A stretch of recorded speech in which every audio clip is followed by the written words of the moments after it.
खुलुमबाय बेयो बड'लेण्ड इंखं टेलिभिजन दिनै 3 मार्च 2021 बुधबार खालि सानसेनि बरादखौ नोंथांमोननि खाथियाव लाबोदों आं सदानन्द दैमारिया।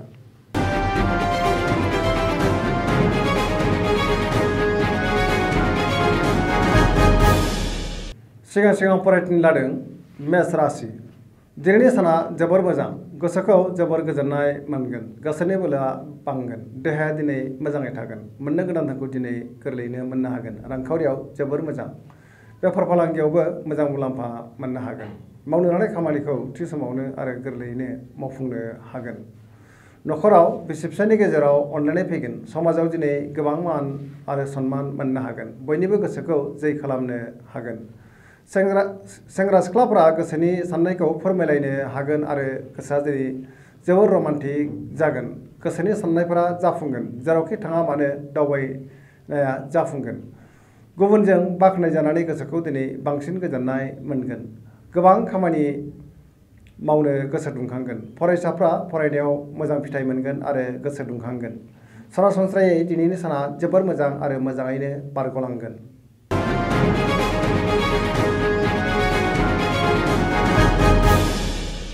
वृष राशि।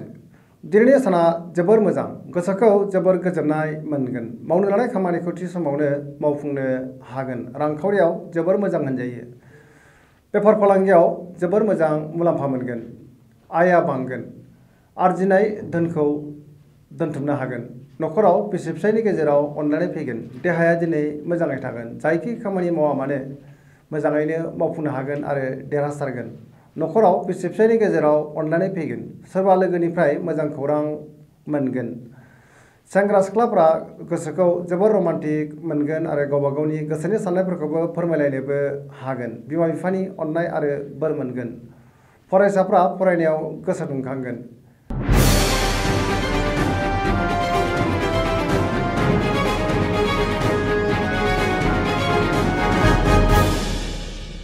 मिथुन राशि। दिनैनि साना मोजां आरो गाज्रिनि गेजेरजों बाबेनलांगोन, गोसोखौ जोबोर उसुखुथु मोनगोन, सोरबा लोगोनिफ्राय गाज्रि खौरां मोननो हागौ, सांग्रां जानाया गाहाम, देहाया दिनै मोजाङै थागोन, अब्लाबो जानाय लोंनायाव सांग्रां जानाया गाहाम, रांखावरियाव मोजां होनजायो, मोननो गोनां धोनखौ दिनै मोननो हागोन, बेफार फालांगियाव मोजां मुलाम्फा मोनगोन, न'खराव बिसि फिसायनि गेजेराव अनलायनाय फैगोन, गोसोनि बोलोआ अदेबानि लोरबां जागोन, बिदा फंबायजों मोजां सोमोन्दो थागोन, बिमा बिफानि बोर मोनगोन, गोसोनि साननायफ्रा नाथाय देबोर नांगोन, लाइमोनफोरा जोबोर रमान्टिक जागोन, फरायसाफ्रा फरायनायाव बारा गोसो दुंनाय नङा, साननो हानायनि आंखाल जागोन, गियाननि आंखाल फैगोन, नेगेटिभ एनार्जिनि गोहोम गोग्लैगोन।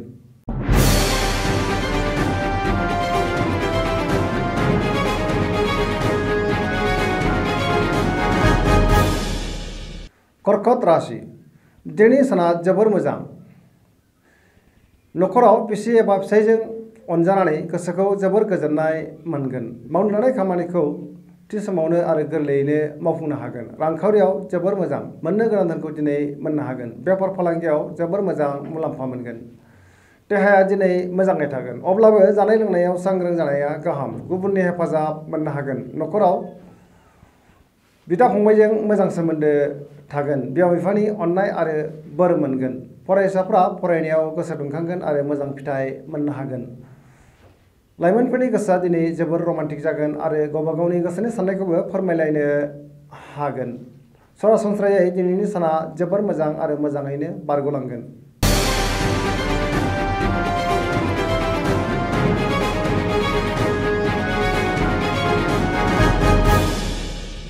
सिंह राशि।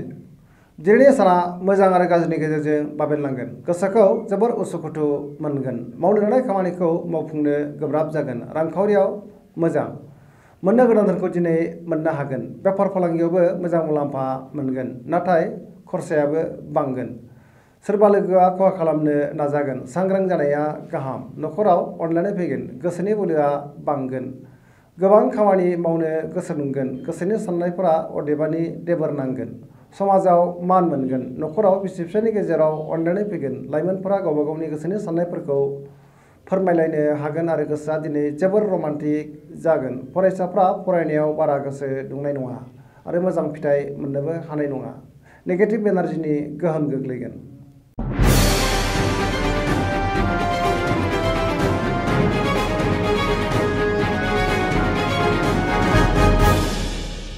कन्या राशि दिनैनि साना बारा मोजां नङा। गोसोनि बोलोआ लोरबां जागोन। गोसोखौ जोबोर उसुखुथु मोनगोन। सोरबा लोगोनिफ्राय गाज्रि खौरां मोनगोन। गोबां खामानियाव मुखुब थानांगोन। समाजाव गोबां मान मोनगोन। गुबुनजों गोरोबनानै मोजां खामानि मावनो हागोन आरो मावनो रोंगोन। गुबुननि गोसोखौ गोरलैयैनो बोनो हागोन। रांखावरियाव बारा मोजां नङा। नाङा फाङा खरसाया बांगोन। बेफार फालांगियाव बारा मोजां नङा। गोबां खहा जानांनो हागौ। जिंगाया बांगोन। देहाया दिनै मोजाङै थागोन। अब्लाबो जानाय लोंनायाव सांग्रां जानाया गाहाम। नखराव बिदा फंबायजों मोजां सोमोन्दो थागोन। बिसि फिसायनि गेजेराव अनलायनाय फैगोन। मावनो लानाय खामानिखौ थि समाव मावफुंनो गोब्राब जागोन। सेंग्रा सिख्लाफ्रा गोसोखौ जोबोर उरां फारां मोनगोन।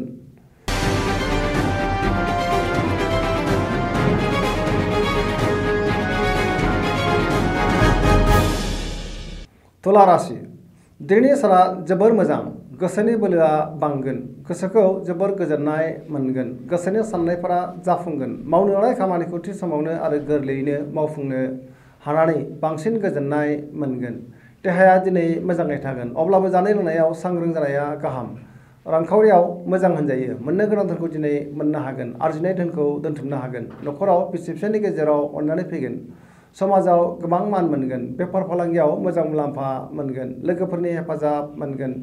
सोरबा आगुनि लोगोजों बहाबा लोगो मोनज्लायनानै गोसोखौ जोबोर गोजोननाय मोनगोन। सिगांनि आद्रा खामानिखौ मावफुंनो हागोन। लाइमोनफोरनि गोसोआ दिनै जोबोर रमान्टिक जानायजों लोगोसे गावबा गावनि गोसोनि साननायफोरखौबो फोरमायलायनो हागोन।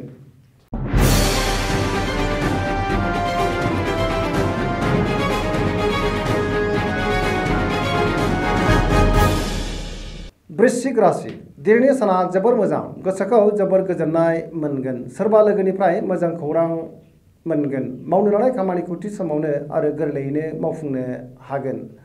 गोसोनि साननायफोरा जाफुंगोन। नखराव बिसि फिसायनि गेजेराव अनलायनाय फैगोन। बिदा फंबायजों मोजां सोमोन्दो थागोन। बिमा बिफानि अननाय आरो बोर मोनगोन। रांखावरियाव जोबोर मोजां। बेफार फालांगियावबो गोबां मुलाम्फा मोननो हागोन। देहाया दिनै मोजाङै थागोन। अब्लाबो जानाय लोंनायाव सांग्रां जानाया गाहाम। गुबुनजों जोबोर मोजां अनजागोन। लोगोफोरनि हेफाजाब मोनगोन। गोसोआ जोबोर रमान्टिक जागोन। बिमा बिफानि अननाय आरो बोर मोननानै बांसिन गोजोननाय मोनगोन। फरायसाफ्रा फरायनायाव गोसो दुंखांगोन आरो मोजां फिथाइ मोननो हागोन। सरासनस्रायै दिनैनि साना जोबोर मोजां आरो मोजाङैनो बारग'लांगोन।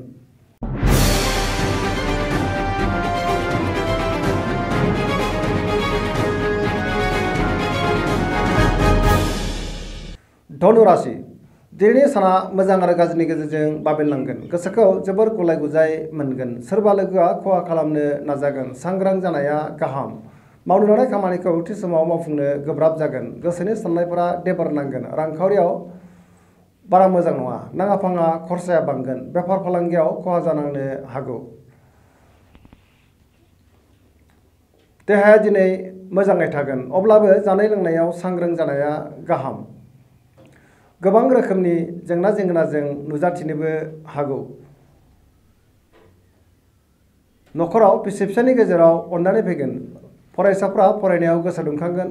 लाइमोनफोरनि गोसोआ जोबोर रमान्टिक जागोन। सरासनस्रायै दिनैनि साना मोजां आरो गाज्रिनि गेजेरजोंनो बाबेनलांगोन।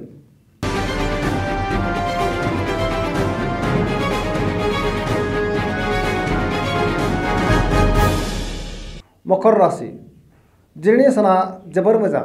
गोसोखौ जोबोर गोजोननाय मोनगोन। देहाया दिनै मोजाङै थागोन। अब्लाबो जानाय लोंनायाव सांग्रां जानाया गाहाम। रांखावरियाव जोबोर मोजां। मोननो गोनां धोनखौ दिनै मोननो हागोन। बेफार फालांगियाव मोजां मुलाम्फा मोनगोन। नखराव बिसि फिसायनि गेजेराव अनलायनाय फैगोन। बिदा फंबायजों मोजां सोमोन्दो थागोन। बिमा बिफानि अननाय आरो बोर मोनगोन।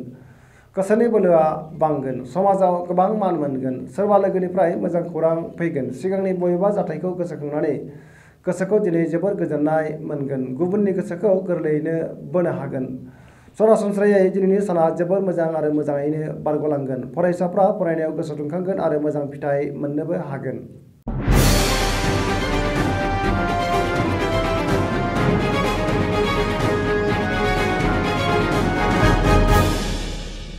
कुम्भ राशि दिनैनि साना जोबोर मोजां गोसोखौ जोबोर गोजोननाय मोनगोन गोबां मोजां खाबु फैगोन मावनो लानाय खामानिखौ थि समावनो आरो गोरलैयैनो मावफुंनो हागोन समाजाव गोबां मान मोनगोन रांखावरियाव जोबोर मोजां होनजायो बेफार फालांगियाव मोजां मुलाम्फा मोननो हागोन देहाया दिनै मोजाङै थागोन न'खराव अननानै फैगोन सोरबा लोगोनिफ्राय मोजां खौरां फैगोन गोसोनि साननायफोरा जाफुंगोन सेंग्रा सिख्लाफोरा जोबोर रमान्टिक जागोन आरो गावबा गावनि गोसोनि साननायफोरखौबो फोरमायलायनोबो हागोन फरायसाफ्रा फरायनायाव गोसो दुंखांगोन आरो मोजां फिथाइ मोनगोन सरासनस्रायै दिनैनि साना जोबोर मोजां आरो मोजाङैनो बारग'लांगोन।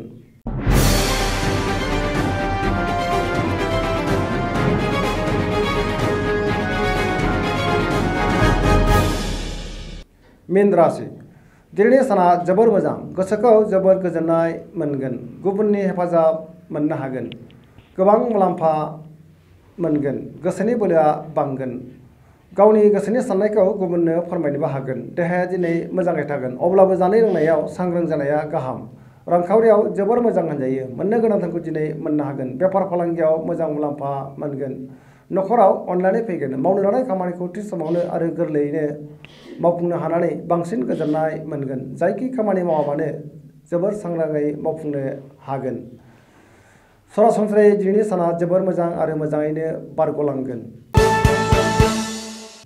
दिनैनि राशि फरायनाया एसेनोसै जोबनायाव बेखौनो खावलायो जाहाथे नोंथांमोना सानफ्रामबो जोंनि बे बड'लेण्ड इंखं टेलिभिजनखौ नायबाय थायो आरो साबस्क्राइब खालामो एसेनोसै गोजोन्थों।